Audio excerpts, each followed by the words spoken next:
এই মুহূৰ্তত আহি পৰিছে এটা গুৰুত্বপূৰ্ণ খবৰ। যোৰহাটত উদ্ধাৰ হৈছে এটা মৃতদেহ।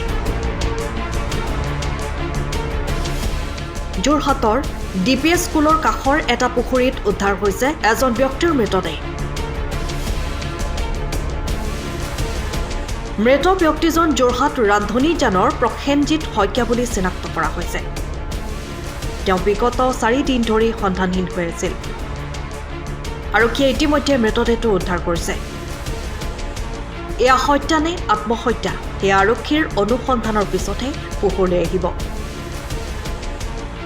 জনাইছো এই মুহূৰ্তত আহি পৰিছে এই গুৰুত্বপূৰ্ণ খবৰটো। যোৰহাটৰ ডিপিএছ স্কুলৰ কাষৰ এটা পুখুৰীত উদ্ধাৰ হৈছে যোৰহাট ৰান্ধনীজানৰ প্ৰসেনজিৎ শইকীয়া নামৰ ব্যক্তিগৰাকীৰ মৃতদেহ। উল্লেখ্য যে বিগত 4 দিন ধৰি সন্ধানহীন হৈ আছিল প্ৰসেনজিৎ শইকীয়া। আৰক্ষীয়ে ইতিমধ্যে মৃতদেহটো উদ্ধাৰ কৰিছে। এয়া হত্যা নে আত্মহত্যা সেয়া আৰক্ষীৰ অনুসন্ধানৰ পিছতহে পোহৰলৈ আহিব। কি ক'ব ছাৰ, এতিয়া এয়াহে অৱস্থা যে কোনে কি কৰি এতিয়া পুখুৰী পেলাই থৈছে। এই সংঘটনা যোৱা সোমবাৰৰ দুপৰীয়া 12 বজাৰ পৰা এই পৰ্যন্ত নিৰ্দেশ হৈ আছে। আমি সকলোতে বিচাৰ খৰচা কৰিছোঁ, কিন্তু ইতিমধ্যে ক'তো পোৱা নাই। আমি কি কৰিম এতিয়া, ইয়াৰ উচিত তদন্ত হওক, যাতে কেনেকৈ কি হ'ল তাৰে তদন্ত বিচাৰি মই ইয়াকে কৈছোঁ। প্ৰসেনজিৎ শইকীয়া বৰ্তমান আমি দেখালৈকে একো নাই। তেখেত এজন অনুষ্ঠান, এজন ব্যক্তি নহয়, তেখেত এজন অনুষ্ঠান। মালৌপথাৰ এটা অনুষ্ঠান আছিলে, তেখেত এজন ব্যক্তি নাছিলে। প্ৰসেনজিৎ শইকীয়া মালৌপথাৰ ৰান্ধনীজান ঘৰ সকলোৱে জানে এটা অনুষ্ঠান। প্ৰসেনজিৎ শইকীয়া এজন ব্যক্তি নহয়। মই ইমানকে কৈছোঁ আৰু মোৰ বিশেষ ক'বলৈ। আজি আমি ঠিক 9 মান বজাত মই ঘৰৰ পৰা ওলাই আহিছোঁ। এইখিনিয়ে সকলোৱে ৰৈ থকা দেখি ৰুলোঁ। ৰোৱাতে কৈছে ইয়াতে ডেড বডি এটা ওলাইছে। ডেড বডিটো আমি প্ৰত্যক্ষ কৰিবলৈ অহা নাই, পুলিচ অহাৰ লগে লগে প্ৰত্যক্ষ কৰিছোঁ। তাৰপিছত বহি খাই থকালৈকে আমি ভবা নাছিলোঁ। চেনেল পাত দেখি আমি ভাবিছোঁ প্ৰসেনজিৎ শইকীয়া দাদা মোৰ হয়। মই ইমানকে কৈছোঁ আৰু ইয়াত কোনো মোৰ ধৈৰ্য নাই দেই। আচ্ছা, আমি এনেকুৱা এখন জেগা আছে বুলি ইয়াত ক'বই নোৱাৰোঁ। ল'ৰাটো যোৱা 11 তাৰিখ, যোৱা সোমবাৰ 11টা বজাত ওলাই আহিলে। ঘৰত এটা কথা কৈ থৈ আহিছে, মই ডিপিএছৰ ওচৰত মাটি জোখোঁ। তাৰপিছত মাটি জোখিম বুলি আহিলে। অহাৰ পিছত লাষ্টত আৰু বিচাৰ খোচা কৰিছে।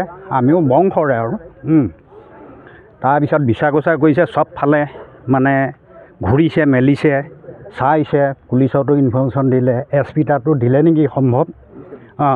SP তাতো দিলেগৈ। দিয়াৰ পিছত আজি তেওঁৰ ককায়েক 2 নম্বৰটো অজিত শইকীয়া, তেওঁ মোৰ ঘৰ আগেদি আহিছে। মোৰ বগৰীবিৰিতে ঘৰ দেই। আহিছে। অহাৰ পিছত তেওঁ কৈছে এটা খবৰ এটা পাইছে বোলে, ডিপিএছৰ ওচৰত পুখুৰী এটাতে বোলে ল'ৰাটো মৰা শৰ এটা আছে বোলে। তাতে কোনোবাই দেখিলে। দেখাৰ পিছত আৰু ক'লে। কোৱাৰ পিছত চাবলৈ আহিলে। আমিও আহিলোঁ। গাঁৱৰ আমাৰ ৰান্ধনীজানৰ প্ৰায়ে আহিলে। গাঁওবুঢ়ী ইয়াতে আছে। তাৰপিছত হ'ল কি, আহি চালোঁ। চোৱাৰ পিছত আপোনালোককো দেখিলোঁ। কিন্তু এটা সমস্যা হ'ল, এনেকুৱা এখন জেগা যে ইয়াত আছে, এইটোৱে ঘটনা নহয়, আৰু ঘটনা হৈ যাব পাৰে। এইটো বিষয় লৈ আপোনালোকে চাওক কেনেকৈ ৰাস্তাটো সোমাই আহিছে। এইখিনিত যে পুখুৰী এটা আছে, মোৰ ইয়াৰ পৰা 3 কিলোমিটাৰ আঁতৰত মোৰ ঘৰটো, কিন্তু ময়ে গম নাপাওঁ। আৰু এইটো বিষয় লৈ এটা উচিত তদন্ত হ'ব লাগে। আৰু ইয়াকে কৈ মই সামৰণি মাৰিলোঁ। মাটি মানে তেওঁ ইয়াতে মাটি অকণমান আছে নেকি, মাটি অলপ ৰাখি থৈছে বুলি কোৱা শুনিছোঁ দেই। মই নিজে নাজানো, কিন্তু মাটি ব্যৱসায়ো কৰে। কিন্তু মাটি জোখোগে বুলি আহিছিলে ঘৰত কোৱা মতে।